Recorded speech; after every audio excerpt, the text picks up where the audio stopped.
नमस्कार दोस्तों, स्वागत करता हूं आप सभी का इस नई वीडियो में। और वीडियो में चर्चा करूंगा राजस्थान के एकीकरण के बारे में।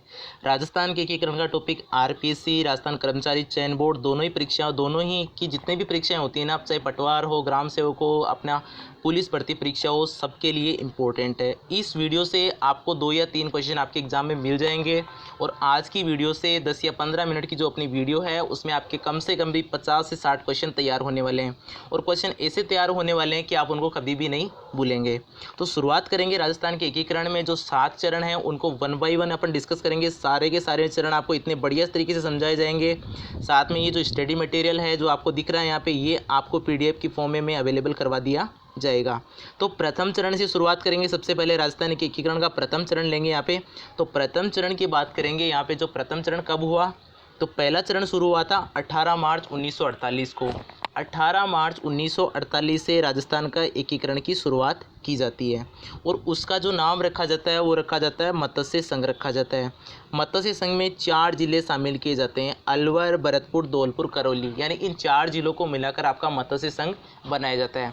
अब इसमें जो सवाल बनते हैं ना, वो सवाल मैं डिस्कस कर लेता हूँ। सबसे पहले सवाल बनता है कि मत्स्य संघ बनाने की सिफारिश किसने की, तो माणिक्य लाल वर्मा ने की। मत्स्य नाम रखने की सिफारिश किसने की, के.एम. मुंशी ने की। 2 सवाल यहाँ से क्लियर होते हैं। अब आती है मत्स्य संघ की राजधानी क्या थी, तो वो हो जाएगी अलवर। अलवर को मत्स्य संघ की राजधानी बनाया गया। मत्स्य संघ के कार्यक्रम का उद्घाटन किसने किया, एन.वी. गौडगिल ने किया।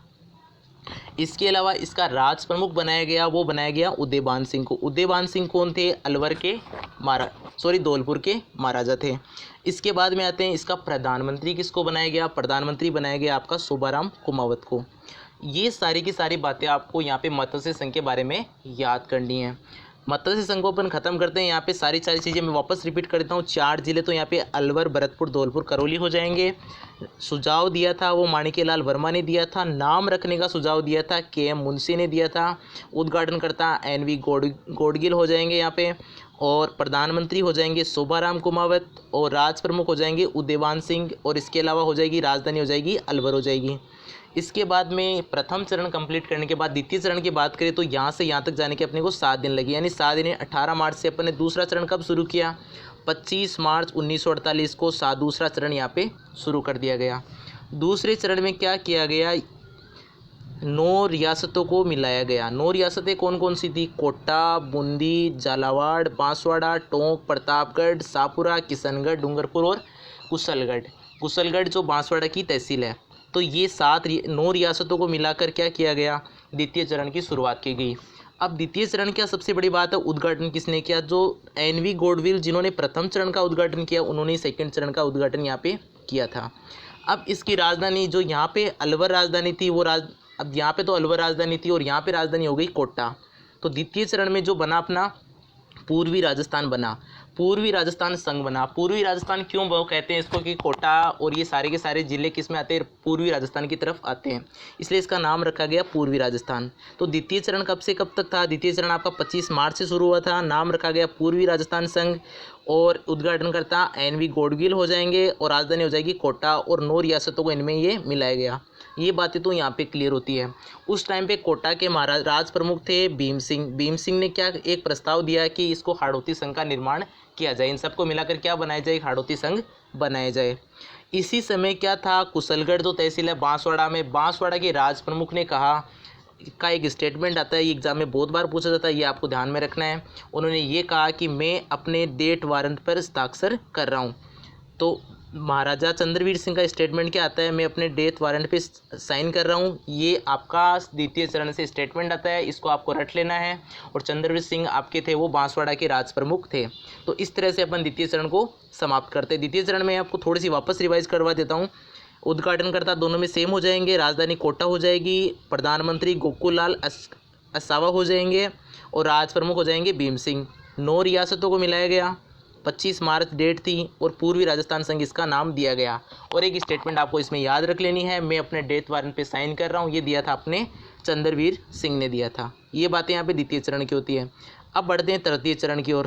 तृतीय चरण की बात करते हैं। तृतीय चरण में क्या होता है, तृतीय चरण के अंदर उदयपुर का विलय किया जाता है। पूर्वी राजस्थान के अंदर उदयपुर का विलय किया जाता है। उस समय उदयपुर के महाराजा थे भूपाल सिंह। तो उस समय उदयपुर के महाराजा का नाम याद रखना है, भोपाल सिंह उस समय महाराजा थे। और तृतीय चरण कब हुआ, इसके लगभग 1.5 महीने बाद यानी 18 अप्रैल 1948 को तृतीय चरण की शुरुआत हुई। 18 अप्रैल 1948 को क्या बना, तृतीय चरण हुआ। इसका नाम क्या रखा गया, संयुक्त राजस्थान इसका नाम रखा गया। तो तृतीय चरण का नाम रखा गया संयुक्त राजस्थान। और इसके उद्घाटनकर्ता थे, दो में तो थे एन.वी. गॉडगिल और यहाँ पे उद्घाटनकर्ता हो जाएंगे पंडित जवाहरलाल नेहरू। तो तीसरे चरण में उद्घाटनकर्ता अपने चेंज हो जाएंगे, ये आपको याद रख लेना है।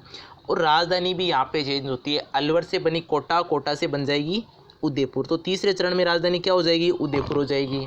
और प्रधानमंत्री का पद है वो दिया जाएगा माणिक्यलाल वर्मा को, और राज प्रमुख का पद रहेगा महाराजा भूपाल सिंह के पास में। इस तरह से तीसरे चरण के अंदर उदयपुर का विलय किया जाता है। तीसरे चरण के बाद हम बढ़ते हैं यहाँ पे चौथे चरण की तरफ। चौथे चरण की तरफ बढ़ते हैं। चौथे चरण में क्या होता है अपने पास में, चौथे चरण की बात करते हैं। चौथे चरण में क्या बनता है, वृहद राजस्थान बनता है। कब बनता है, 1949, 30 मार्च 1949 को चौथे चरण की शुरुआत होती है। और चौथे चरण के अंदर जयपुर, जोधपुर, बीकानेर, जैसलमेर इन 4 जिलों को मिलाया जाता है। और इसी 30 मार्च की वजह से यहाँ पे राजस्थान दिवस मनाने की शुरुआत की जाती है। इसके उद्घाटनकर्ता भी यहाँ पे चेंज होते हैं। उद्घाटनकर्ता यहाँ पे हो जाएंगे श्री सरदार वल्लभ भाई पटेल, यहाँ पे उद्घाटनकर्ता हो जाएंगे। राजधानी जो उदयपुर थी वो हो जाएगी जयपुर। और ये जयपुर क्यों रखी गई, ये आपकी पी सत्यनारायण राव कमेटी की सिफारिश पर रखी गई। यानी बार बार जब राजधानियाँ बदल रही थी तो एक कमेटी का गठन किया गया। कमेटी का नाम था पी सत्यनारायण राव कमेटी। तो सवाल आता है कि जयपुर को राजधानी किस कमेटी की सिफारिश पे बनाया गया, तो वो पी सत्यनारायण राव समिति की सिफारिश पर जयपुर को राजधानी बनाया गया।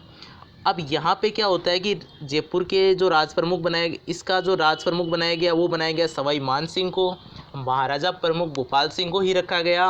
और यहाँ पे जो प्रधानमंत्री पद को था उसको क्या कर दिया गया, समाप्त करके, क्योंकि एक देश में 2 प्रधानमंत्री नहीं रह सकते, तो प्रधानमंत्री पद को समाप्त करके यहाँ पे मुख्यमंत्री पद की शुरुआत की गई।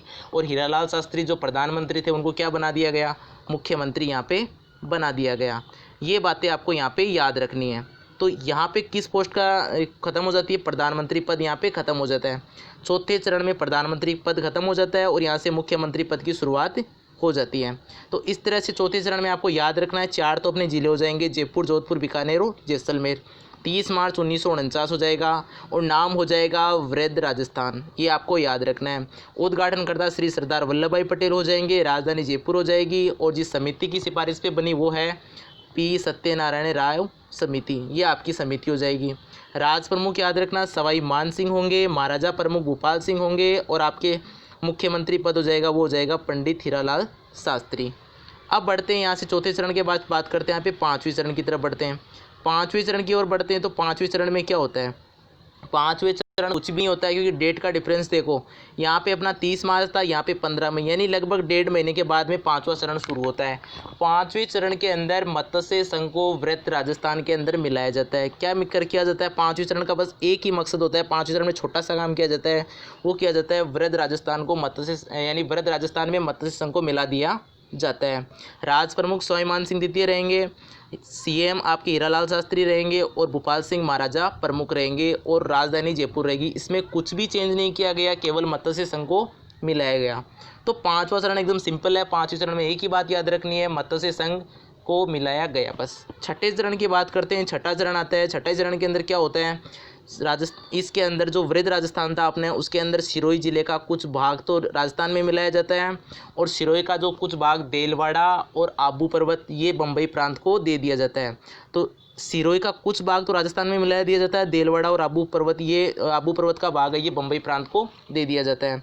और छठा चरण हुआ 26 जनवरी 1950 को। तो छठा चरण कब हुआ, 26 जनवरी 1950 को हुआ था। महाराजा प्रमुख भोपाल सिंह रहेंगे और राज प्रमुख रहेंगे सवाई मान सिंह। ये बात आपको यहाँ पे याद रखनी है। छठे चरण में आपको स्पेशल क्या याद रखना है, सिरोही का कुछ भाग मिलाया गया और सिरोही का कुछ भाग जो देलवाड़ा माउंट आबू था वो आपका किसको दे दिया गया, बम्बई प्रांत को दे दिया गया। ये बातें छठे चरण में याद रखनी है। अब छठा चरण जैसे यहाँ पे समाप्त करते हैं, अब बढ़ते हैं अपन 7वें चरण की ओर। 7वें चरण की ओर बढ़ते हैं अपन। 7वें चरण में क्या हुआ, तो 7वें चरण में क्या हुआ, 7वां चरण इंपॉर्टेंट याद रखना। सिरोही का जो भाग अपने बम्बई प्रांत को दिया ना, एक तो वो अपने राजस्थान में मिला देते हैं 7वें चरण में, अजमेर और मेरवाड़ा को मिला देते हैं राजस्थान में। 2 बातें, यानी एक तो अपन जो अपने बम्बई प्रांत को दिया माउंट आबू और देलवाड़ा वो वापस ले लेते हैं और अपना अजमेर मेरवाड़ा को मिला देते हैं। तीसरी बात क्या करते हैं, जो कोटा अपना जो था ना कोटा ज़िला, उसके अंदर क्या करते हैं उसमें क्या करते हैं, सुनील टप्पा है ना वो एमपी से लेते हैं, यानी सुनील टप्पा क्षेत्र है वो कोटा के अंदर मिला दिया जाता है एमपी से, और उसके बदले में एमपी को कोटा का सिरोंज भाग दे दिया जाता है। क्या याद रखना यहाँ पे, सुनील टप्पा तो अपन लेते हैं, सुनील टप्पा तो एमपी से लेते हैं और यहाँ पे सिरोंज क्षेत्र अपन एमपी को वापस दे देते हैं इसके बदले में। तो 4 बातें याद रखनी है। सिरोही का जो भाग अपने बम्बई प्रांत को दिया वो वापस ले लेते हैं, यानी पूरा का पूरा सिरोही यहाँ पे राजस्थान में मिला दिया जाता है। अजमेर मेरवाड़ा मिला दिया जाता है। सुनील टप्पा जो एमपी का क्षेत्र है वो राजस्थान में मिला दिया जाता है और कोटा का सिरोंज क्षेत्र एमपी को दे दिया जाता है। और 7वें चरण की डेट याद रखना 1 नवंबर 1956, और इसी को क्या माना जाता है, आधुनिक राजस्थान बना था। 1 नवंबर 1956 को क्या बना, आधुनिक राजस्थान बना था, और वो 7वां चरण कहा जाता है। जब ये 7वां चरण बना तो कुल मिलाकर राजस्थान में 26 ज़िले हो गए। तो ज़िलों की संख्या कितनी हो गई थी, 26 ज़िले हो गए थे, ये आपको याद रखना है। और 7वें चरण के अंदर स्पेशल बात याद रखेंगे यहाँ पे 5 जुलाई 1955 को महाराजा प्रमुख जो भूपाल सिंह थे उनकी मृत्यु हो जाती है, और उनकी मृत्यु के साथ ही महाराजा प्रमुख का पद समाप्त हो जाता है, और उसके साथ में ही जो सवाई मानसिंह द्वितीय का राज प्रमुख पद है वो भी समाप्त कर दिया जाता है। तो 7वें चरण के अंदर एक तो आपका महाराजा प्रमुख का पद समाप्त होता है और एक आपका राज प्रमुख का पद समाप्त कर दिया जाता है। डेट याद रखनी है 1 नवंबर 1956, और आधुनिक राजस्थान बन जाता है जिसमें कितने ज़िले होते हैं, 26 ज़िले होते हैं। तो 7वें चरण में आपको 4 बातें याद रखनी है।